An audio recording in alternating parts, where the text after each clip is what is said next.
BCC ইভালিউশন test.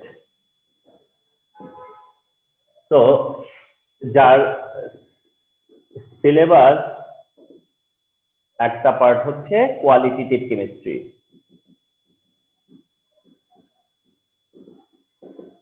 আচ্ছা, qualitative কেমিস্ট্রিটা যে syllabus তোমাদের জন্য ফিক্স করা হয়েছে, সেই সিলেবাসে না চমৎকার একটা ব্যাপার আছে, সেটা হচ্ছে যে একেবারে আমি যেটা মাঝে মাঝে বলি যে atom two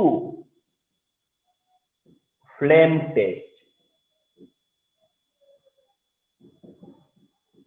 atom to flame test মানে এত চমৎকার অ্যারেঞ্জমেন্ট যে ঠিক মানে কোন রকম মানে ইয়ে নাই, যে আছে না যে কমপ্লেক্স সিলেবাস, সেরকম না, মানে একেবারেই এত চমৎকার সিকোয়েন্স যে অ্যাটম থেকে ফ্লেম টেস্ট পর্যন্ত আমি যেইভাবে পড়াইছি সেই রকমই আছে।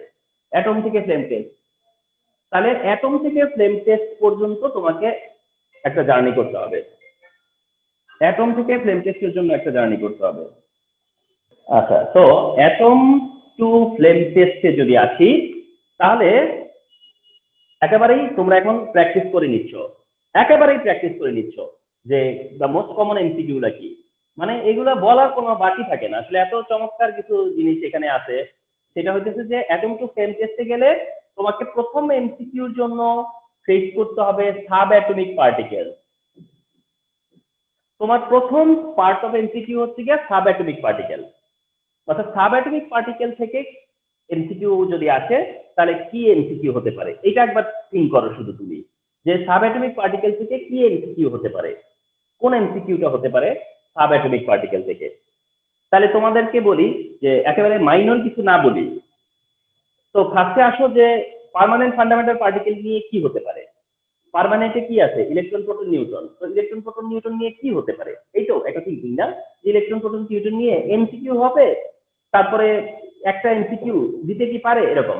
ইলেকট্রন প্রোটন নিউট্রন নিয়ে তোমরা জানো না বা ইগনোর করে যেতে পারো, সেই রকম পসিবিলিটি থেকে তোমাদেরকে একটু ছোট ছোট ইনফরমেশন দিয়ে রাখতেছি।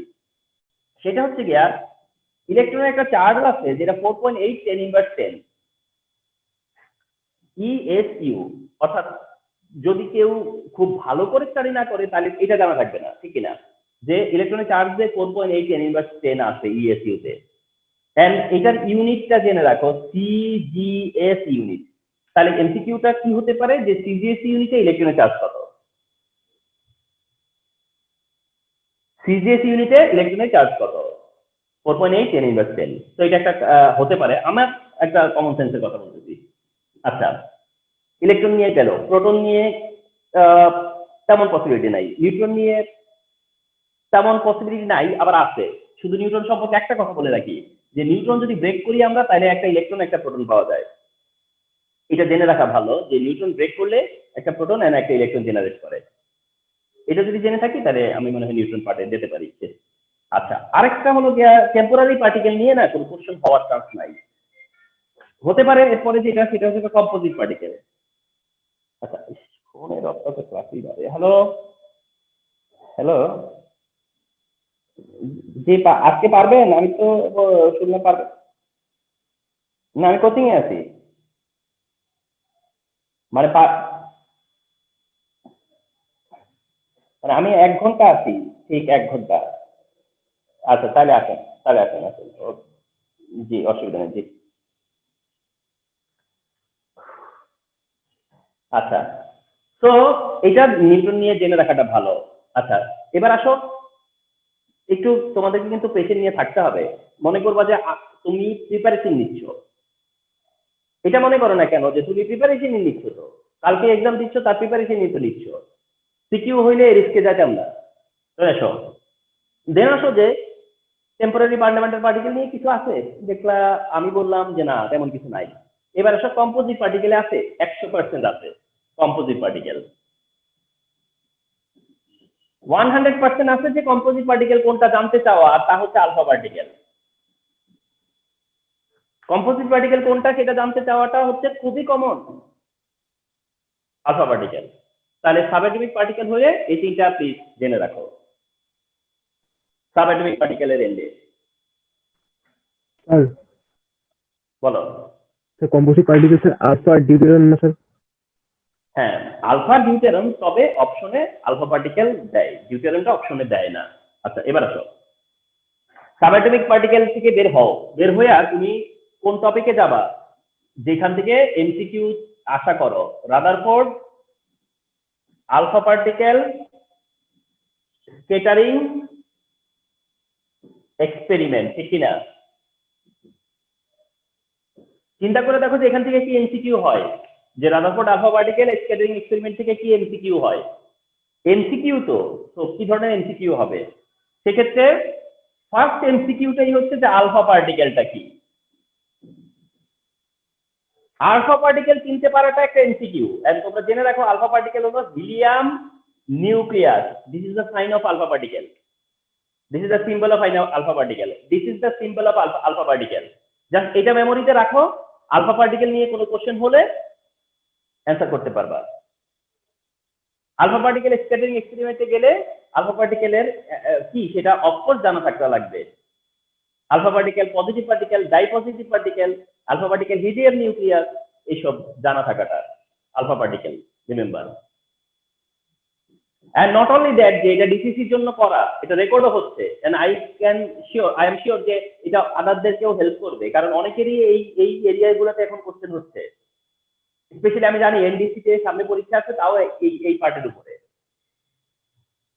আলফা পার্টিকেল কি সেটা জানতে চাওয়া আলফা পার্টিকেল স্ক্যাটারিং এক্সপেরিমেন্টে। আরেকটা ইম্পর্টেন্ট ইনফরমেশন আছে, সেটার আমি বলি ফ্লোরোসেন্ট জিঙ্ক সালফাইড, ঠিক কিনা? অর্থাৎ আলফা পার্টিকেল স্ক্যাটারিং এক্সপেরিমেন্টে, রাদারফোর্ড আলফা পার্টিকেল স্ক্যাটারিং এক্সপেরিমেন্টে কোনটা ফ্লোরোসেন্ট হিসেবে কাজ করে? Answer zinc sulphide, answer zinc sulphide. কি বুঝতে পারতেছো যে এগুলো তোমাদেরকে জাস্ট ইনফর্ম করে দেওয়া যে জিঙ্ক সালফাইড হচ্ছে ফ্লোরোসেন্টের কাজ করে। আলফা পার্টিকেল স্ক্যাটারিং এক্সপেরিমেন্ট যেহেতু এমসিকিউ, তো এর থেকে আর বেশি আশা করি না। এরপরে হলো যে রাদারফোর্ড অ্যাটম মডেল। গেলা কোথায়? রাদারফোর্ড অ্যাটম মডেলে। এবার রাদারফোর্ড অ্যাটম মডেল থেকে কি এক্সপেক্ট করো? রাদারফোর্ড অ্যাটম মডেল নিয়ে এক্সপেক্ট করতে পারো যে খুব সিলি কোশ্চেন বা সহজ কোশ্চেন দিলে এটা জানতে চাওয়া যে কোনটা সোলার মডেল, এটা জানতে চাওয়া যে কোনটা সোলার মডেল। রাদারফোর্ড অ্যাটম মডেলের জায়গায় যদি তোমরা দেখো আর কি, তো রাদারফোর্ড অ্যাটম মডেল যে এটাই যে সোলার মডেল, এটা মানে জাস্ট কনফার্ম হওয়া, ঠিক আছে? আর রাদারফোর্ড মডেলের যে পস্টুলেটস আছে, রাদারফোর্ড মডেলের যে লিমিটেশন আছে, এগুলো মনে হয় না খুব একটা রিপিট করা লাগবে তোমাদের জন্য। তোমরা এটা ভালোই জানো, যেখানে এনার্জি লেভেলের কোনো আইডিয়া নাই, এখানে এনার্জি রেডিয়েশনের ব্যাপারটার কোনো আইডিয়া নাই, এন্ড এখানে দেয়ার আর সাম ফ্লস। তো এইসব কি এটা রাদারফোর্ড অ্যাটম মডেল থেকে জাস্ট একটু চোখ বন্ধ করে 2 মিনিট চিন্তা করবা, জাস্ট 2 মিনিট চিন্তা করবা যে রাদারফোর্ড মডেলটার পোস্টলেট কি, লিমিটেশন কি। 2 মিনিটের মতো শুধু চিন্তা করবা, আর কিছু না। রাদারফোর্ড মডেল থেকে বের হয়ে যাওয়া হচ্ছে গিয়ে বোর অ্যাটম মডেলে। ওকে, দেন যাচ্ছে বোর অ্যাটম মডেলে। তো বোর অ্যাটম মডেলের কনসেপ্ট গুলা কি? সেই কনসেপ্টের জায়গায় প্রথম আছে অরবিটের কনসেপ্ট, খুব একটা কিছু আছে নাই। এরপরে কনসেপ্ট হচ্ছে অ্যাঙ্গুলার মোমেন্টামের কনসেপ্ট। এখানে কিছু কথা আছে না, যে angular momentum equal to nh/2π, এটা মেমোরিতে রাখাটা হচ্ছে অনেক ভাইটাল। তা তো একটা জায়গা আছে যে এইটা একটা এমসিকিউর জায়গা হতে পারে, তবে ক্যালকুলেশন না, আমি বলি ক্যালকুলেশন না, ক্যালকুলেশন এক্সপেক্ট করি না। mvr ইকুয়াল টু nh/2π, এইটাই হয়তো ফার্স্ট এনার্জি লেভেলে বা সেকেন্ড এনার্জি লেভেলে আর থার্ড এনার্জি লেভেলে জানতে চাইবে আর কি, অর্থাৎ ফর্ম ইকুয়েশনটাকে হয়তো মেনশন করতে বলবে। তাহলে অ্যাঙ্গুলার মোমেন্টামের জায়গা এটা। এবার আসো এনার্জি রেডিয়েশনের জায়গায়, এন্ড এনার্জি রেডিয়েশনের জায়গায় গেলেই কোনটার কথা মনে পড়বে? Delta E is equal to H nu, যেটা দিয়ে একটা এমসিকিউ দিবেই দিবে, মিস নাই। Delta E is equal to H nu, and এটা ইজ ইকুয়াল টু হচ্ছে H C by lambda, H C by lambda. তো তোমরা একদম কনফার্ম থাকো ফ্রিকোয়েন্সি দিয়ে এনার্জি কত, এনার্জি দিয়ে ফ্রিকোয়েন্সি কত, ওয়েভলেন্থ দিয়ে এনার্জি কত, এনার্জি দিয়ে ওয়েভলেন্থ কত, ইভেন ফ্রিকোয়েন্সি দিয়ে ল্যামডা কত, সি বাই ল্যামডা, ফ্রিকোয়েন্সি দিয়ে ল্যামডা কত, ল্যামডা দিয়ে ফ্রিকোয়েন্সি কত। এই যে frequency energy wavelength, frequency energy wavelength, frequency energy wavelength, এদের মধ্যে যে ট্রান্সফরমেশনটা, এই ওরিয়েন্টেশনটা যেন মাথায় থাকে। এই জায়গাটা থেকে একটা এমসিকিউ তোমাদের কোয়াইট এক্সপেক্টেড, ঠিক আছে। শুধু খুব করে খেয়াল রাখবা যে ন্যানোমিটার আর মিটারের যে ইস্যু আছে, ন্যানোমিটার আর মিটারের যে ইস্যুটা, সেটা যেন মাথায় থাকে। অর্থাৎ অ্যান্সার ন্যানোমিটারে আছে না মিটারে আছে, কোনটা থেকে কোনটাতে কনভার্ট করতে হবে, কোনটা থেকে কোনটাতে কনভার্ট করতে হবে, সেটা যেন তোমার মাথায় থাকে। 10⁹ ন্যানোমিটার ইকুয়াল টু 1 মিটার, এই কথাটা যেন কখনোই ভুলে না যাও।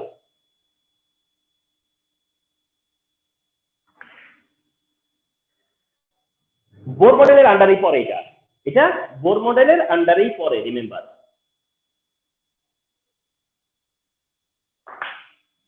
বোর মডেলের আন্ডারে একটা রিলেশন পড়বে, E N equal to E1/n², please মনে রাখো। En equal to E1/n², En equal to E1/n², please remember this relation, En equal to E1/n²। তাহলে পরে E2 কত হবে, 1/4 E1, E3 কি হবে, 1/9 E1, please remember this, it will help you. যে তোমাকে বলবে which of the following is correct, which of the following is correct, এটা জানতে চাইবে। তো এই রিলেশনটার আন্ডারে তুমি মনে রেখো, এই রিলেশনটা মনে রাখবা, এই রিলেশনের আন্ডারে মনে রাখবা যে E1 E2 E1 E3 এসবের রিলেশন কি, এইসবের রিলেশন কি, এটা কাজে দিবে। আরেকটা কাজে দিবে যদি ভ্যালু ওরিয়েন্টেড হয়, যদি ভ্যালু ওরিয়েন্টেড হয়, আমি আবার বলতেছি, যদি ভ্যালু ওরিয়েন্টেড হয় তাহলে E1টা মনে রাখলে চলবে, প্লিজ মনে রাখো। যদি ভ্যালু ওরিয়েন্টেড হয় তাহলে শুধু E1 মনে রাখো, যদি ভ্যালু ওরিয়েন্টেড হয় শুধু E1টাই মনে রাখো, যে 2.18 10⁻18 জুল, 2.18 10⁻18 জুল E1 এর ভ্যালু কাজে লাগবে বোর অ্যাটম মডেলে।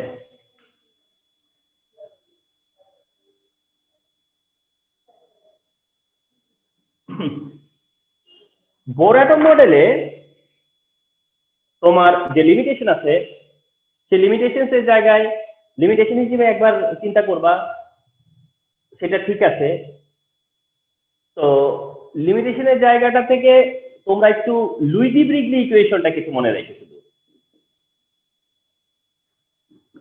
লুই ডি ব্রিগলি যে ইকুয়েশনটা, ইকুয়েশন হিসেবে আমার মনে হয় এটা একটু মনে রাখাটাই ভালো, যে লুই ডি ব্রিগলি ইকুয়েশন, যেটা কি ব্রগলি না ব্রিগলি বলবো, মানে মানে তোমার এমনিতে লেখা আছে ব্রগলি, ব্রগলি, কিন্তু এটার প্রনাউন্স করে হচ্ছে ব্রিগলি, লিখতেছি ব্রগলি, কিন্তু লুই ডি ব্রিগলি বলে। আচ্ছা, তো লুই ডি ব্রিগলি যেটা আছে সেটা একটু মনে রাখাটা আমার মনে হয় ভালো। সেটা হচ্ছে lambda is equal two h/mv, মানে এইটাই শুধু মনে রাখতে চাও, যে lambda is equal two h/mv, এইটাকে শুধু মনে রাখো যে ল্যামডা ইজ ইকুয়াল টু তোমার h/mv, আর যেটা হচ্ছে ডুয়েল নেচার অফ ইলেকট্রন, এটা রিপ্রেজেন্ট করে কি, ডুয়েল নেচার অফ ইলেকট্রন, এটা রিপ্রেজেন্ট করে হচ্ছে ডুয়েল নেচার অফ ইলেকট্রন। এটা হচ্ছে ওয়েভ প্রপার্টি আর এটা হচ্ছে পার্টিকেল প্রপার্টি। তাহলে দুইটা প্রপার্টি রিপ্রেজেন্ট করতেছে, wave property particle property, wave property particle property, যেটা হচ্ছে ডুয়েল নেচার অফ ইলেকট্রন। তাহলে এটাই হচ্ছে লুই ডি ব্রিগলি ইকুয়েশন, যে lambda is equal two h/mv, lambda is equal two h/mv। আমার মনে হয় এটা কাজে দিতে পারে। হ্যাঁ,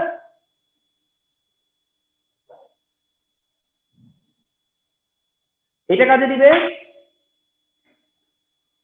তারপরে তোমার কাজে দিবে যে সারকামফারেন্স, তো যেটা আছে সেটা তো এমনিতে একটা সার্কুলারের যে সারকামফারেন্স 2πr সেটাই আছে, 2πr ওটাই আছে, সারকামফারেন্স 2πr আছে। বোর অ্যাটম মডেলের জায়গা থেকে দেখলে পরে এইগুলোই আর কি, ঠিক আছে। এই জায়গাগুলো ক্লিয়ার হলে পরে you can move Bohr atom মডেলে। আচ্ছা, তো বোর অ্যাটম মডেল যখন ফিনিশ হয়ে গেল, তারপরে তোমরা মুভ করতেছো খুব ভাইটাল একটা সাইট, সেটা হচ্ছে quantum number.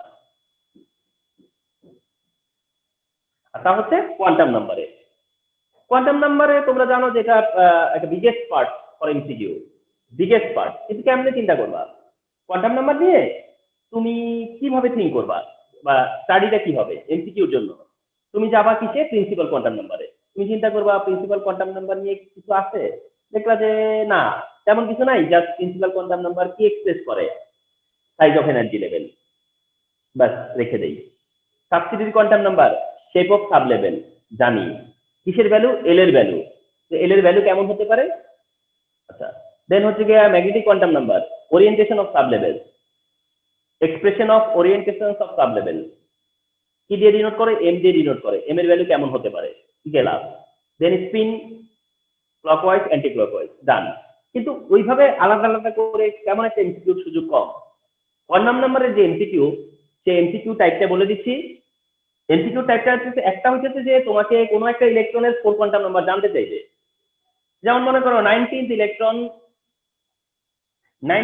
Electron of potassium, কথার কথা 19th ইলেকট্রন অফ পটাশিয়ামের 4 কোয়ান্টাম নাম্বার কত? 19th ইলেকট্রন অফ পটাশিয়াম এর 4 কোয়ান্টাম নাম্বার কত? তো তুমি জানো যে 19th ইলেকট্রন হচ্ছে 4s1, তো 19th ইলেকট্রন যদি 4s1 হয়, তাহলে প্রিন্সিপাল কত? 4, সাবসিডিয়ারি কত? 0, ম্যাগনেটিক কত? 0, আর স্পিন কি হয়? +½ তবে স্পিনের ব্যাপারে তোমাদেরকে বলি, যদি একটা ইলেকট্রন দেয়া থাকে তাহলে স্পিন কিন্তু অপশনাল, +½ হতে পারে, -½ হতে পারে। রিপিট করতেছি, একটা ইলেকট্রন দেওয়া থাকলে স্পিন কি +½ অর -½ এইটা একটা চান্স আছে।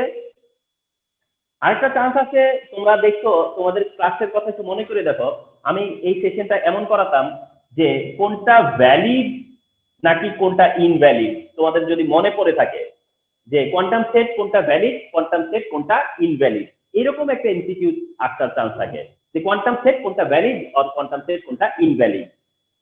এটা কিন্তু খুব দেখবে জানতে চাই যে ভ্যালিড না ইনভ্যালিড। অর্থাৎ যেমন মনে করো n = 2, l = 0, m = 1, -1, s = কি হলো হাফ, এরকম একটা কিছু দিল, এটা কি ভ্যালিড হইলো? এটা কি ভ্যালিড হলো কিনা? এটা ভ্যালিড হয়নি, ঠিক কিনা? তা ভ্যালিড হয়নি কিভাবে বুঝতে হবে ভ্যালিড হয়নি? তুমি এভাবে চিন্তা করবা, এটা 2 হলে এটা 0 হতে পারে, পারে, এইভাবে যা আগাবা।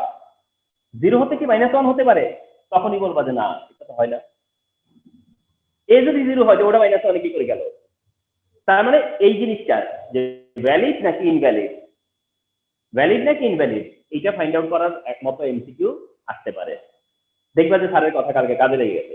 ভ্যালিড না ইনভ্যালিড, এই কোয়ান্টাম সেট, কোন কোয়ান্টাম সেট ভ্যালিড কোনটা ইনভ্যালিড, এরকম। তার মানে কোন ইলেকট্রন দিয়ে বলবে যে 4 কোয়ান্টাম নাম্বার কি, আরেকটা হচ্ছে যে কোনটা ভ্যালিড বা কোনটা ইনভ্যালিড, এরকমটা আর কি। হ্যাঁ, আচ্ছা।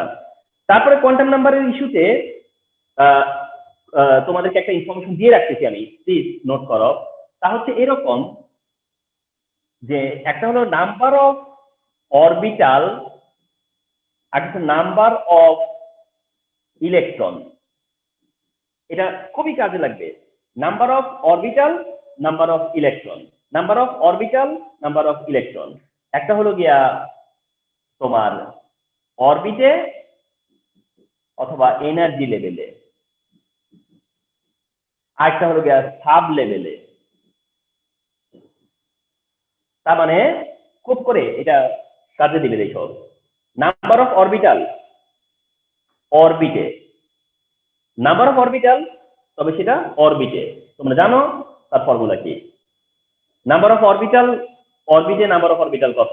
তোমরা মনে রাখবা সেটা হলো n এর স্কয়ার। সিম্পল, n এর স্কয়ার মানে কোন অরবিট তার স্কয়ার। অরবিট যদি ফার্স্ট অরবিট হয় বা ফার্স্ট এনার্জি লেভেল হয় তাহলে 1, সেকেন্ড হলে 4, থার্ড হলে 9। তাহলে এটা হচ্ছে নাম্বার অফ অরবিটাল অরবিটে, নাম্বার অফ অরবিটাল অরবিটে ফর্মুলা কি n স্কয়ার। কিন্তু নাম্বার অফ অরবিটাল যদি সাব লেভেলে বলে তাহলে ফর্মুলা কি? তাহলে ফর্মুলা হলো 12 + 1। তাহলে ফর্মুলা হচ্ছে 12 + 1। তাহলে শুধু ফর্মুলা জানতে চাইবে, এটার ক্ষেত্রে ভ্যালু জানতে চাইবে, আর ওটার ক্ষেত্রে ফর্মুলা জানতে চাইবে। তাহলে নাম্বার অফ অরবিটালের ফর্মুলা কি? যদি এনার্জি লেভেল হয় তাহলে n স্কয়ার, আর যদি সাব লেভেল হয় তাহলে 12 + 1। ঠিক নাম্বার অফ ইলেকট্রনের ফর্মুলা কি? এটাতে নাম্বার অফ ইলেকট্রনের ফর্মুলা হলো 2n স্কয়ার। ওটা n স্কয়ার, ইলেকট্রনের টাইমে 2n স্কয়ার।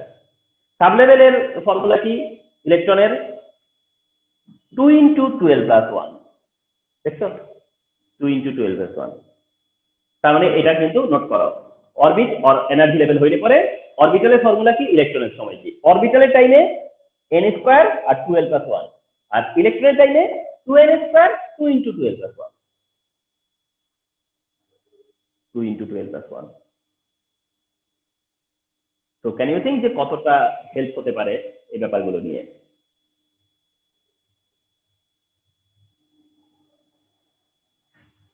কোয়ান্টাম নাম্বার যেহেতু এমসিকিউ আসবে, তো এগুলো এক্সপেক্ট করতে পারো। আচ্ছা, এরপরে যে প্লটে যাচ্ছ তাহলে অরবিট টাল, অরবিটাল। তো অরবিটালের জায়গায় তোমার কয়েকটা জায়গা বলে দিচ্ছি। একটা হলো shape of orbital. Shape of orbitals এর আইডিয়া তোমার আছে কিনা? অর্থাৎ S orbital spherical, P orbital dumbbell, D orbital double dumbbell, just shape of orbitals যেটাকে বলা হয়। সেকেন্ড হচ্ছে যে এক্সিস্ট অর নট এক্সিস্ট। খুব সিম্পল এমসিকিউ এটা, যে কোন অরবিট এক্সিস্ট করে, অরবিটাল এক্সিস্ট করে, কোন অরবিটাল এক্সিস্ট করে না। যেমন মনে করো এক্সিস্ট, তাহলে কি 1s এক্সিস্ট করে। তারপরে ধরো মানে মোট কথা হচ্ছে যে এক্সিস্ট করে এরকম দিবে না, দিবে হচ্ছে কোনটা এক্সিস্ট করে না। কিন্তু তারপরে তো তোমার সব জানা আছে যে কোনটা এক্সিস্ট করে বা কোনটা করে না। মনে করো আমি এখানে কতটা র্যান্ডম দিলাম, মনে করো সিপি দিলাম, সিডি দিলাম, সিএফ দিলাম, কথার কথা যে সিপি সিডি সিএফ, তাহলে এক্সিস্ট করতেছে এটা এটা এটা না। তো এটা এমসিকিউর জন্য তো কোনো ব্যাপারই না। তো এই টাইপের কোশ্চেন হবে যে কোনটা এক্সিস্ট করে বা কোনটা এক্সিস্ট করে না। আচ্ছা, তারপরে একটা ব্যাপার একটু বলি, সেটা হচ্ছে তোমার strength of orbital. Strength of orbital জানাটা খুব ইম্পর্টেন্ট। অর্থাৎ এনার্জি অফ অরবিটাল যেটা আর কি, স্ট্রেংথ বলতে এনার্জি অফ অরবিটাল, এবং সেটা হলো গিয়ে অ্যাকচুয়ালি n+l রুল। তোমরা জানো এটা হচ্ছে n+l রুল। অর্থাৎ n+l রুলটা তুমি জানো কিনা, n+l এর ভ্যালুটা ম্যাগনিটিউডটা বের করতে পারো কিনা। এটা বের করার তো কোনো ব্যাপার না নাকি।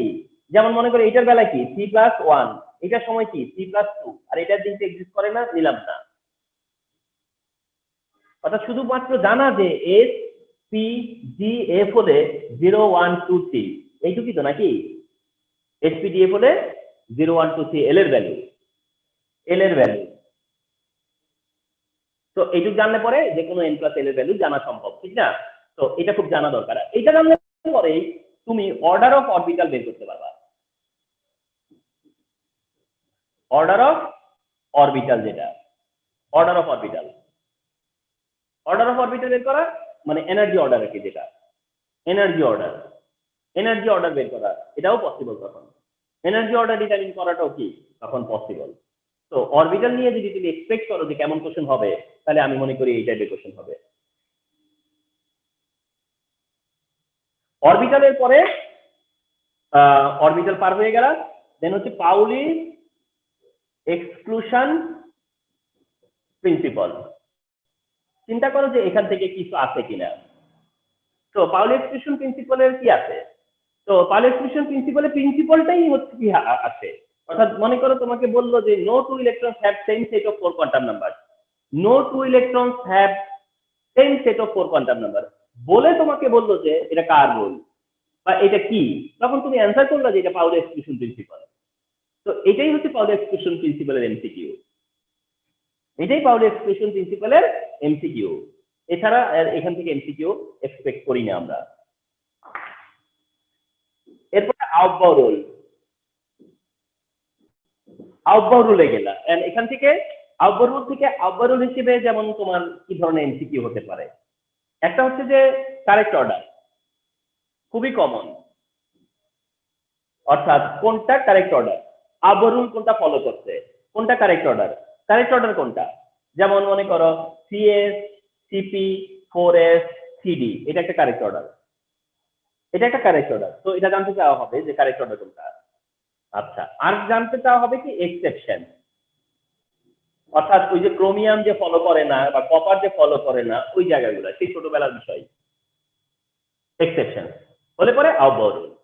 তবে আউটবাউ রুলে জানো যে তোমরা একটা ইন্টারেস্টিং পয়েন্ট আছে, সেটা হচ্ছে এরকম যে আউটবাউ এর মানেটা কি। আউটবাউ এর মানে হচ্ছে টু বিল্ড আপ, আউটবাউ এর মানে হচ্ছে টু বিল্ড আপ। এটা অনেক সময় টেকনিক্যাল কারণে জানতে চাওয়া হবে, কারণ এটা একটা জার্মান ওয়ার্ড যার মানে হচ্ছে টু বিল্ড আপ, সে কারণে এটা অনেক সময় জানতে চাইবে। আউটবাউ রুল হলে পরে এমসিকিউ, আর তো কিছু না। আউটবাউ রুলের এমসিকিউ হয়ে যাওয়ার পরে চলে গেল কিসে, হুন্ডস রুল। এবার একটু চিন্তা করো যে হুন্ডস রুল নিয়ে কি হতে পারে, হুন্ডস রুল নিয়ে কি হতে পারে। প্রথম কথা হচ্ছে রুলটা জানো যে কোনটা হুন্ডস রুল, নাম্বার 1। নাম্বার 2 হচ্ছে হুন্ডস রুল থেকে এটা জানা উচিত যে S orbital has no degenerate orbital, ঠিক কিনা? যারা এই ক্লাসগুলো মিস করছো তারা বুঝে নিও, S orbital has no degenerate orbital, S orbital has no degenerate orbital. যারা ভুলে গেছো যে ডিজেনারেট অরবিটাল কি, তাদেরকে মনে করিয়ে দিচ্ছি যে পিএক্স, পিওয়াই, পিজেড এগুলো হচ্ছে ডিজেনারেট অরবিটাল। আর যাদের ডিজেনারেট অরবিটাল থাকে তারা হুন্ডস রুল ফলো করে, যাদের ডিজেনারেট অরবিটাল থাকে না লাইক এস অরবিটাল, এটা হুন্ডস রুলও ফলো করে না। কাজে লাগবে না? সো সো যেই এলিমেন্টের ইলেকট্রনিক কনফিগারেশনে শুধু এস অরবিটাল আছে, যেমন বেরিলিয়াম, বেরিলিয়াম কি 1s2 2s2, তো এটা কি হুন্ডস রুল মানবে? তো এটা ইনফরমেশন না, এটা ইনফরমেশন। তো হুন্ডস রুল নিয়ে এইরকম কিছু পেতে পারো, হুন্ডস রুল নিয়ে এরকমই পাবা। হুন্ডস রুল হয়ে গেল, ওকে, তো মুভ করো। হুন্ডস রুল হয়ে যাওয়ার পরে যাচ্ছ কোথায়, আরেকটা জায়গায়, ইলেকট্রোম্যাগনেটিক রেডিয়েশন বা ইলেকট্রোম্যাগনেটিক স্পেকট্রাম। ইলেকট্রোম্যাগনেটিক স্পেকট্রামে চলে গেল। এখন ইলেকট্রোম্যাগনেটিক স্পেকট্রাম যেটা, এটা তো অনেক বড় একটা জায়গা। তো সেইখানে জানাটা কি, জানার জন্য কি কি জিনিস আছে, সেখানে জানার কি জায়গা আছে? জায়গা হচ্ছে যে এইটা জানা যে radio, micro, IR, visible, UV, X ray, gamma, ঠিক কিনা? এটা জানা না? রেডিও থেকে শুরু করে গামা পর্যন্ত যাওয়া, আবার গামা থেকে রেডিওতে আসা। ওয়েভলেন্থ কি হচ্ছে, ডিক্রিজ হচ্ছে, ফ্রিকোয়েন্সি ইনক্রিজ হচ্ছে, wavelength decrease, frequency increase. And শুধুমাত্র লিমিটটা ওর জানতে চাইবে, 380 থেকে 740 বা অ্যারাউন্ড এরকম দিবে ন্যানোমিটারে, ওরটা জানতে চাইবে, বাকিদেরটা জানতে চাওয়ার পসিবিলিটি কম ইলেকট্রোম্যাগনেটিক স্পেকট্রামে। কিন্তু সিকোয়েন্সটা জানা থাকতে হবে, আর ভিজিবলের রেঞ্জ জানতে হবে। আবার সেই ভিজিবল রেঞ্জের মধ্যে আবার তোমরা জানো যে violet, indigo, blue, green, yellow, orange, red, এই সিকোয়েন্সও জানতে হয় যে ভায়োলেট যেমন 380 থেকে শুরু হইয়া রেডে যায় 740 তে শেষ হয়। এর মধ্যে যে রেঞ্জটা দেওয়া আছে, আমার নোটটা একটু ফলো করতে হবে, এখানে আমার নোটটা এখানে ফলো করতে হবে,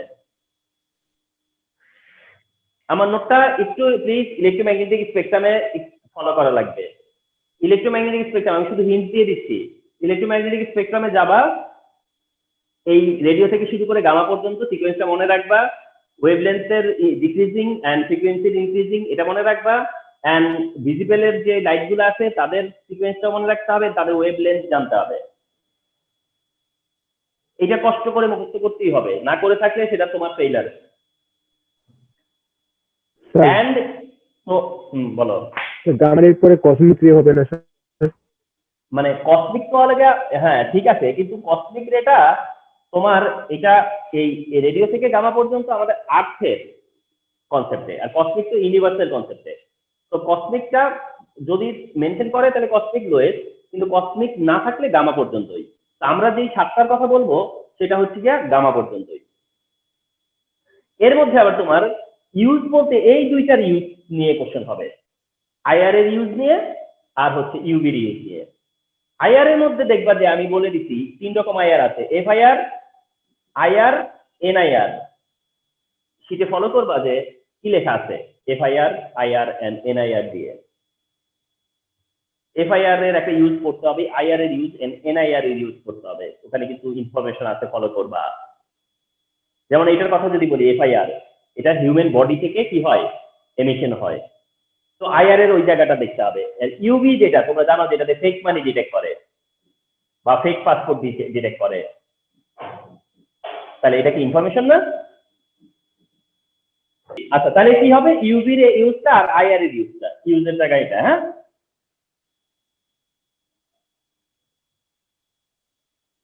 আচ্ছা। তারপরে মুভ করবা হচ্ছে যে অ্যাটমিক স্পেকট্রামে। একটু মনে করে দেখো যারা, অ্যাটমিক স্পেকট্রাম, হ্যাঁ, আর যেটা হচ্ছে তোমরা হাইড্রোজেন স্পেকট্রামটা দেখতেছো, হাইড্রোজেন স্পেকট্রাম। তো হাইড্রোজেন স্পেকট্রামটা আমার লেসেন ফলো করলে ভালো হইতো, ভিডিও লেসেনটা, কিন্তু এখন যদি না পারো আর কি করার। হাইড্রোজেন স্পেকট্রামের জায়গাটাতে তোমার হচ্ছে গিয়া মানে ওই যে সিরিজ অফ স্পেকট্রাম, যেটা লাইমেন সিরিজ, বামার সিরিজ, হ্যাঁ, Lyman series, Balmer series, Paschen series, Brackett series, হ্যাঁ, দেন হচ্ছে গিয়া ফান্ড সিরিজ। তো তোমাদের এই যেটা করতে হবে, লাইমেন থেকে শুরু করে ফান্ড সিরিজ পর্যন্ত যে জিনিসটা জানতে হয়, লাইমেন সিরিজ কোন রিজিয়নে, ইউভি রিজিয়নে, এটা কোন রিজিয়নে, ভিজিবল রিজিয়নে, তারপরে কোনটা আইআর রিজিয়নে, এটা জানা। তারপর লাইমেন সিরিজের টাইমে N1 এর ভ্যালু কত, হ্যাঁ, N2 এর ভ্যালু কত, ঠিক না? এখানে N1 কত, N2 কত, N1 কত, N2 কত। যেমন লাইমেনের কথা যদি আসি, N1 কত 1 আর N2 কত 2 3 4 ইনফিনিটি, ঠিক না? এই যে কনসেপ্টটা অ্যাটমিক স্পেকট্রাম অফ হাইড্রোজেনের সিরিজ অফ স্পেকট্রাম নিয়ে যে কনসেপ্টটা, সেই কনসেপ্টটা নিয়ে ছোটখাটো এমসিকিউ কিন্তু চলে আসতে পারে। কথা বুঝতে পারছো? তো প্লিজ এগুলো দেখবা যে কোন রিজিয়নে কোন জায়গাতে আসতে পারে লাইমেন সিরিজ, কোনটাতে বামার সিরিজ, কোনখানে আসছে সেটা ব্র্যাকেট সিরিজ হবে, কোন লাইনটা লাইমেন সিরিজের লাইন, কোনটা প্যাসেন সিরিজের লাইন, এগুলো প্লিজ ডিটেক্ট করতে পারতে হবে। অ্যাটমিক স্পেকট্রামে এটা ইম্পর্টেন্ট। আচ্ছা, তবে অ্যাটমিক স্পেকট্রামে তোমরা জানো যে একটা ফর্মুলা আছে যেটাকে বলা হয় রিডবার্গ ফর্মুলা বা রিডবার্গ ইকুয়েশন। সিকিউতে হলে তো এটা 100% আসতো, কিন্তু এই মুহূর্তে যেহেতু এমসিকিউ, তাহলে শুধু ফর্মুলাটা মনে রাখো, যেটা nu bar is equal to 1 by lambda, nu bar is equal to 1 by lambda is equal to, তোমরা জানো যে RH 1 by n1 square minus 1 by n2 square. অর্থাৎ এটা যে রিডবার্গ ইকুয়েশন সেটা তো মাথায় থাকতেই হবে, যেটা রিডবার্গ ইকুয়েশন। এই মুহূর্তে যেহেতু এমসিকিউ আসবে, ইকুয়েশন মনে রাখো, আর রিডবার্গের যে কনস্ট্যান্ট আছে একটা, সেটা মনে রাখা। রিডবার্গের কনস্ট্যান্টটা আমরা কত ভাবে ইউজ করি, কিন্তু তোমার খেয়াল রাখতে হবে যেন কোনো রকম সমস্যা না হয়। 1.097 10 to the power 7, 1.097 10 to the পাওয়ার 7, সেটা হলো একটা কারেক্ট অ্যান্সার। অথবা 109678, যেটা দেওয়ার চান্স বেশি। তোমাদেরকে বলেছিলাম না যে এমসিকিউ দিলে এটা দেয় বেশি, 109678, 109678 পার সেন্টিমিটার, এমসিকিউ তে দিলে এটা দেয় বেশি, 109678 পার সেন্টিমিটার। আর এটা দিয়ে অঙ্ক করি আমি, দুইটার যেটা মনে রাখো এটা। এমনকি তারা এটা ন্যানোমিটারে কনভার্ট করে দিতে পারে, তুমি দেখবা যে ন্যানোমিটারে কনভার্ট করাটা ঠিক আছে কিনা। সো রিডবার্গ ভ্যালুটা দিবে, রিডবার্গ কনস্ট্যান্ট কত এটা কিন্তু দিবে, রিমেম্বার। রিডবার্গের ভ্যালু কনস্ট্যান্ট কত এটা আমার মনে হয় দিবে, এমসিকিউ যেহেতু। এন্ড এরপরে ফ্লেম টেস্ট। ও মাঝখানে ছোট্ট একটা কাজ আছে, সেটা হচ্ছে প্রিন্সিপাল অফ এমআরআই। ওখানে কিছু ইনফরমেশন আছে। Principal of MRI, principal of MRI তে যা যেটা আছে সেটা হচ্ছে গিয়া এটা টিউমার ডিটেক্ট করে। ফার্স্ট অফ অল এমআরআই হচ্ছে টিউমার ডিটেক্ট করে, এটা জানা। আর একটা ইনফরমেশন জেনে রাখা যে এটাতে রেডিও ওয়েভ বা কাজ করে আর কি, রেডিও ওয়েভ দিয়ে কাজ হয়। তো এমআরআই করে হলো রেডিও ওয়েভ দিয়ে কাজ করে। আর এটা রেডিও ওয়েভের সাথে ইন্টারাকশনটা কার হয় সেটা হলো গিয়া প্রোটনের। ইন্টারাকশন হয় কার? প্রোটন। আর প্রোটনের সোর্স কি? ওয়াটার। তাহলে প্রোটনের সোর্স হচ্ছে ওয়াটার, ওয়াটারের প্রোটনের সাথে ইন্টারাকশন হয় কার? রেডিও ওয়েভের, যেটা আছে এমআরআই। এমআরআই এর অ্যাব্রিভিয়েশন আছে, তোমরা জানো এমআরআই এর অ্যাব্রিভিয়েশন আছে magnetic resonance imaging. Magnetic resonance imaging, magnetic resonance imaging যদি আছে যে অ্যাব্রিভিয়েশন কি, ফুল ফর্ম কি, তাহলে কিন্তু আসতে পারে। and the last thing হচ্ছে flame test. the last thing হচ্ছে ফ্ল্যাম টেস্ট। এসব ফ্ল্যাম টেস্টে, তো প্রিন্সিপাল অফ ফ্ল্যাম টেস্টে আছে তোমার নলেজে আছে কিনা যে এখানে কনসেন্ট্রেটেড এইচসি এর ইউজ হয়। অর্থাৎ তুমি জানো যে ফ্ল্যাম টেস্ট করবার সময় সল্টকে হাইড্রোক্লোরিক অ্যাসিডে কি করে নেওয়া হয়? ভিজিয়ে নেওয়া হয়, ওয়েটেড করে নেওয়া হয়। তো এটা তোমার একটা ইনফরমেশন। আর যেটা সবচেয়ে কমন ইনফরমেশন সেটা হচ্ছে কালার অফ ফ্লেম। ফ্লেমের কালার কি? তো কয়েকটা তোমরা জানো, একটা হচ্ছে গোল্ডেন ইয়েলো। কমনের মধ্যে সোডিয়াম হচ্ছে গোল্ডেন ইয়েলো, পটাশিয়ামকে পিঙ্ক ধরবে, পিঙ্ক যদি অপশন না থাকে তাহলে ভায়োলেট ধরবে, ক্যালসিয়ামকে ব্রিক রেড ধরবে, ক্যালসিয়ামটাকে। আচ্ছা, দেয়ার মতো এগুলাই। আর কপার যদি দেয় তাহলে সেটা ব্লুইশ বলবে, ব্লুইশ। কপার দিলে সেটা ব্লুইশ বলবে। তো এইগুলো থেকে আমার মনে হয় দেয়ার কথা। ফ্লেমের কালার নিয়ে একটা এমসিকিউ দিবে মাস, ফ্লেমের কালার নিয়ে একটা এমসিকিউ দিবে মাস। তো ফ্লেমের কালারটা কয়েকটা কমন কালার বলে দিলাম। আচ্ছা, আরেকটা জিনিস হচ্ছে যে ফ্লেম টেস্ট দেয় না, ম্যাগনেসিয়াম যে ফ্লেম টেস্ট দেয় না সেটা একটু মনে রাখা, যে ফ্লেম টেস্ট দেয় না, হুইচ অফ দ্য ফলোইং তোমার হচ্ছে ডাজন্ট গিভ ফ্লেম। তো তখন অ্যান্সারটা ম্যাগনেসিয়ামই দিবে। যদিও ম্যাগনেসিয়াম ছাড়াও কেউ আছে, বেরিলিয়াম আছে, অ্যালুমিনিয়াম আছে, কিন্তু ওদের না অপশনে দিবে না, অপশনে দিবে ম্যাগনেসিয়াম। অপশনে দিবে ম্যাগনেসিয়াম, যেটা কিনা ফ্লেমে কালার দেয় না। তো আমার মনে হয় কতক্ষণ আমি তোমাদের সাথে কথা বললাম? 30 মিনিট হবে, 35 মিনিটই হবে হয়তো সর্বোচ্চ।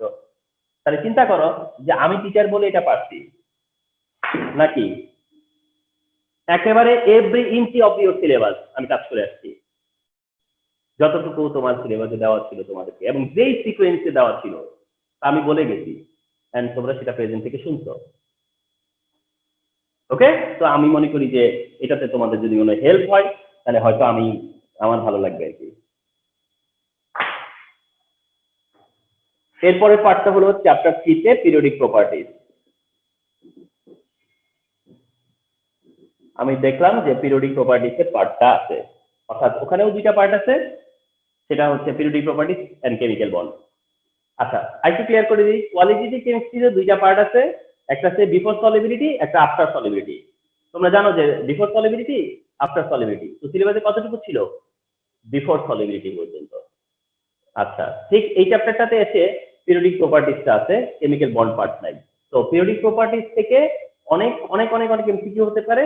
তো আমি ট্রাই করতেছি যে এটারও কিছুটা আইডিয়া দিতে। তো এটা যখন রিভিশন দিবা বা এটা যখন রিভিশন দিচ্ছ পিরিয়ডিক প্রপার্টিজ, তখন তোমাকে কিভাবে ফোকাস করতে হচ্ছে? এস ব্লক নিয়ে কি বলবার আছে, সি ব্লকে কি আছে,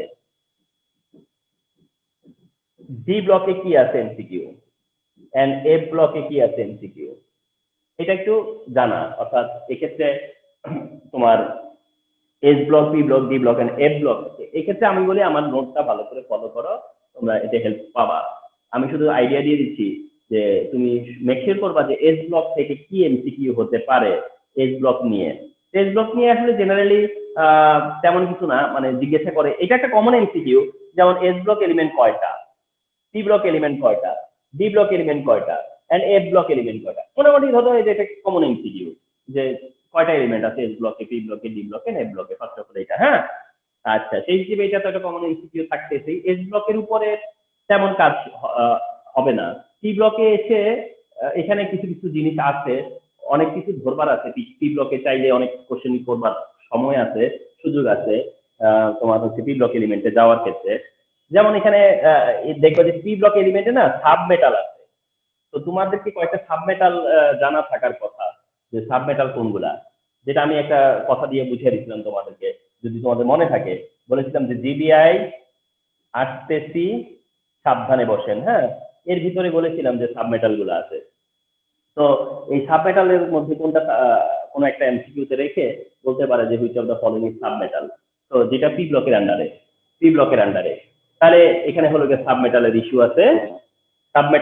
আছে, তারপরে পি ব্লকে তোমার আরেকটা ইস্যু আছে, সেটা হচ্ছে অ্যালুমিনিয়াম ক্লোরাইড। তোমরা জানো যে ডাইমার ফর্ম করে, এটা একটা ইস্যু আছে যে অ্যালুমিনিয়াম ক্লোরাইড ডাইমার ফর্ম করে, কোনটা ডাইমার ফর্ম করে, সেরকম একটা ইস্যু আছে সিলিকন ডাইঅক্সাইড যে জায়ান্ট মলিকিউল, SiO2 যে জায়ান্ট মলিকিউল, এরকম একটা ইস্যু আছে। বলতে পারে which of the following giant molecule, answer হচ্ছে সিলিকন ডাইঅক্সাইড। হাইড্রোলাইসিসের জায়গায় বলতে পারে যে কোনটা হাইড্রোলাইসিস হয়, তাহলে সেটা হলো সিলিকন টেট্রাক্লোরাইড হাইড্রোলাইসিস। ঠিক আছে, হাইড্রোলাইসিস হওয়া না হওয়ার ব্যাপারে যদি কোশ্চেন করে, তাহলে সেখানে কোশ্চেন আছে তো সিলিকন টেট্রাক্লোরাইড হাইড্রোলাইসিস হয়। তো এইগুলো নিয়ে পি ব্লক এলিমেন্টের কোশ্চেন হবে। আচ্ছা, তারপর ডি ব্লক এলিমেন্টের কোশ্চেন মানেই হচ্ছে কি, কোনটা ট্রানজিশন কোনটা নন ট্রানজিশন, কোনটা নন ট্রানজিশন। শুধু মাথায় রাখতে হবে যে স্ক্যান্ডিয়াম আর জিঙ্ক এই দুইটা নন ট্রানজিশন। এটা একটু মাথায় রাখতে হবে যে কনফার্মলি যে স্ক্যান্ডিয়াম জিঙ্ক হচ্ছে কি আর গ্রুপ 3 থেকে 12 এর মধ্যে, কিন্তু এরা ট্রানজিশন না, স্ক্যান্ডিয়াম আর জিঙ্ক। ঠিক আছে, তো এটা একটু মাথায় রাখতে হবে ডি ব্লক এলিমেন্টের মধ্যে কোনটা ট্রানজিশন না। আচ্ছা, তার বাইরে হইতেছে যে ট্রানজিশন এলিমেন্ট নিয়ে তো অনেক কোশ্চেন হবে, স্পেশালি ট্রানজিশন এলিমেন্টের যে ক্যারেক্টারিস্টিক্স আছে, যে ট্রানজিশন এলিমেন্টরা ভ্যারিয়েবল অক্সিডেশন নাম্বার শো করে, কালার কম্পাউন্ড ফর্ম করে, কমপ্লেক্স কম্পাউন্ড ফর্ম করে, এরা প্যারাম্যাগনেটিক এন্ড ক্যাটালিস্ট। এক্ষেত্রে কালারের ব্যাপারটা খুব ইম্পর্টেন্ট। কালারফুল কোনটা, কালারফুল না কোনটা, কালারফুল না। এক্ষেত্রে মনে রাখবা আয়ন দিতে পারে, আয়ন, এবং আয়নই দিবে, রিমেম্বার। তো যে কোন আয়নটা কালারফুল, কোন আয়নটা কালারফুল না, শুধু তুমি দেখবা যে আয়নের কাছে যদি D0 থাকে আর D10 থাকে, তাহলে তারা বাদ পড়ে যাবে। আয়নের কাছে যেন কোনোভাবে D0 আর D10 না থাকে। কালারফুল তারাই হবে যাদের কিনা D1 থেকে 9, অর্থাৎ আয়ন দিবে তো চেক তো করতেই হবে। আয়ন চেক করে দেখবা যে D1 থেকে 9 এর মধ্যে আছে কিনা, তাহলে কালারফুল। আচ্ছা, আর এর সাথে হচ্ছে কমপ্লেক্স কম্পাউন্ড যে আছে, সেখানে কিন্তু অনেক ইনফরমেশন আছে। কমপ্লেক্স কম্পাউন্ডের মধ্যে অনেকগুলো কোশ্চেন আছে। কমপ্লেক্স কম্পাউন্ডে তোমাদেরকে একটা কমন দিয়ে দেই, যেটা এক্সামে আসতে পারে, সেটা হচ্ছে ACCN6, মনে করো 4-। এটা একটা কমপ্লেক্স আয়ন। তো তোমাকে এখান থেকে ন্যাচারালি কি কোশ্চেন করবে, অর্থাৎ কোন ইনফরমেশনটা মনে রাখতে হবে, সেটা হচ্ছে যে এটার মধ্যে D2sp3 hybridization, it is D2sp3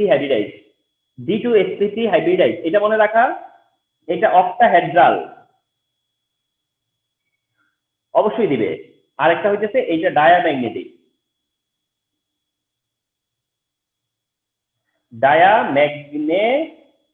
please মনে রাখো, এইটা দিবে। এই তিনটা ইনফরমেশন দিলে কারেক্ট। শুধু যেটা তারা করতে পারে, ডায়াম্যাগনেটিকের জায়গায় যদি বলে প্যারাম্যাগনেটিক, তাহলে এইটার টাইমে এটা রং।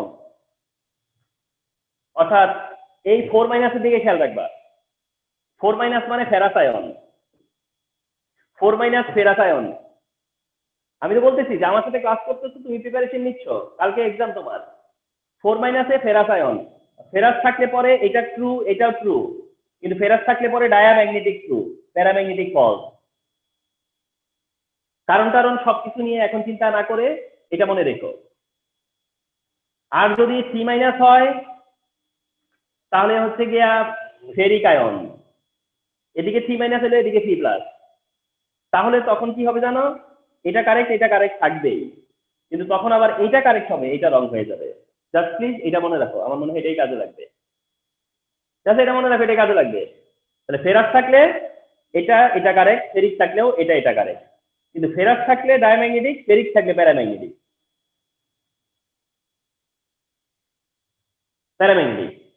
ফেরিক থাকলে। তো প্লিজ এটা মনে রাখো। তাহলে এইভাবে তোমার S block, P block, B block and finally F block element থেকে আসবে। আরেকটা ব্যাপার বলে রাখি, এফ ব্লক এলিমেন্টদেরকে বলে ইনার ট্রানজিশন। এফ ব্লক এলিমেন্টসটা হচ্ছে ইনার ট্রানজিশন, ইনার ট্রানজিশন, অথবা আরেকটা বলে এফ ব্লক এলিমেন্টদেরকে ছিল rare earth element, rare earth element, rare earth element. তো যদি বলে যে কোনটা রেয়ার আর্থ এলিমেন্ট, তাহলে এফ ব্লক এলিমেন্ট।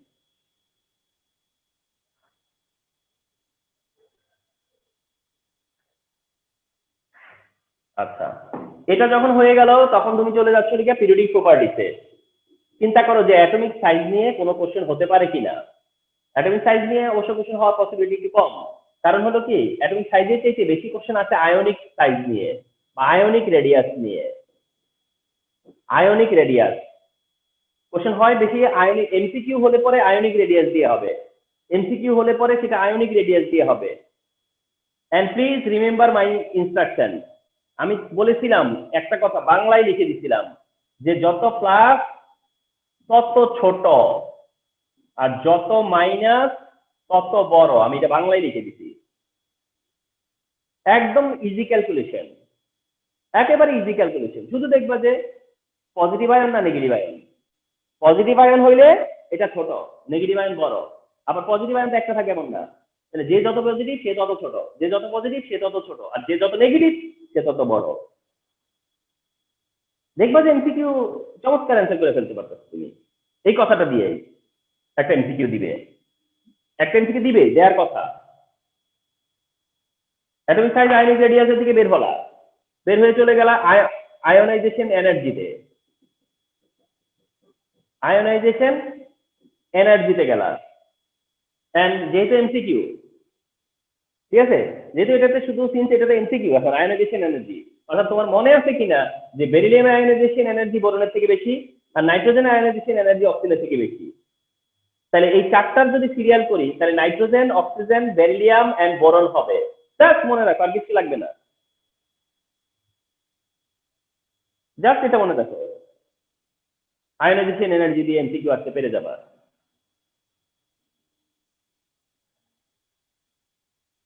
যাচ্ছ কিসে? ইলেকট্রন অ্যাফিনিটিতে। ইলেকট্রন অ্যাফিনিটি এমসিকিউ, এমসিকিউ একেবারে একটাই এমসিকিউ আছে যে কার হাইয়েস্ট, অ্যান্সার ক্লোরিন। এফিনিটি কার হাইয়েস্ট, অ্যান্সার ক্লোরিন। এফিনিটি কার হাইয়েস্ট, অ্যান্সার ক্লোরিন। সিম্পল, কারণ এটা হওয়ার কথা ছিল ফ্লোরিনের, কিন্তু ফ্লোরিন থেকে ক্লোরিনের মোর। ব্যাস, একটা এমসিকিউ দিয়ে দিলাম। ইলেকট্রন অ্যাফিনিটি হলে পরে এটাই এমসিকিউ। ইলেকট্রোনেগেটিভিটি, ইলেকট্রোনেগেটিভিটি এত কোথায়? ইলেকট্রোনেগেটিভিটিতে। ইলেকট্রোনেগেটিভিটিতে গেলে পরে এখানটায় যে এমসিকিউ আসবে বা আসার পসিবিলিটি থাকে সেটা হচ্ছে যে নেগেটিভিটি দিয়ে যে এমসিকিউ আসতে পারে সেটা হচ্ছে নেগেটিভিটি ডিফারেন্স দিয়ে। তোমাদের মনে থাকতে পারে কিনা আমি জানি না, আমি বলেছিলাম যে নেগেটিভ ডিফারেন্স যদি 0.5 এর থেকে কম হয় তাহলে কি হয় জানো? কোভালেন্ট। যদি সেটা 0.5 থেকে 1.7 এর মধ্যে হয় তাহলে কি হয়? পোলার। আর যদি 1.7 এর থেকে মোর হয় তাহলে বলেছিলাম আয়নিক। এটা প্লিজ মনে রাখো। নেগেটিভিটি দেওয়া থাকলে তুমি দেখবে ডিফারেন্স কি, ডিফারেন্স যদি দেখো 0.5 এর থেকে কম হয়েছে তাহলে বুঝবা কম্পাউন্ড কোভালেন্ট, যদি এর মধ্যে পড়ে কম্পাউন্ড পোলার হবে, আর যদি এর থেকে এটা হয় তাহলে কম্পাউন্ড আয়নিক হবে। এটা তোমার কাছে জানতে চাওয়া হবে নেগেটিভিটি ডিফারেন্স দিয়ে। নেগেটিভিটি ডিফারেন্স এর ইস্যুতে এই কোশ্চেনটা হতে পারে।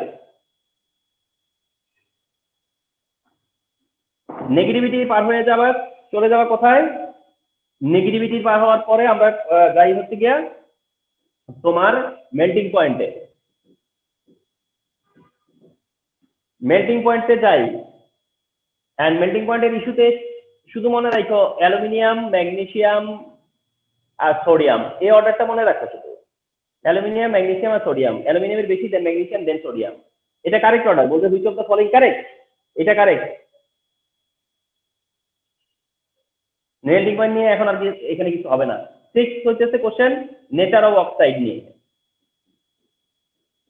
নেচার অফ অক্সাইড নিয়ে কোশ্চেন করবে, এন্ড একটাই কোশ্চেন দিবে অ্যাম্ফোটেরিক কোনটা, অ্যাম্ফোটেরিক কোনটা, অ্যাম্ফোটেরিক অ্যালুমিনিয়াম অক্সাইড, কোনটা অ্যাম্ফোটেরিক অ্যালুমিনিয়াম অক্সাইড, ব্যাস হয়ে যাবে। অ্যালুমিনিয়াম অক্সাইড অ্যাম্ফোটেরিক জানতে চাইবে কোনটা অ্যাম্ফোটেরিক। এইভাবে পিরিয়ডিক প্রপার্টিজের উপরে এমসিকিউ হবে দিস ওয়েতে। তো S block, P block, D block, F block এলিমেন্টের ডিটেইলসটা জানো, আর পিরিয়ডিক প্রপার্টিজ থেকে যা বললাম, যে ইনস্ট্রাকশন দিলাম, এগুলো ফলো করো।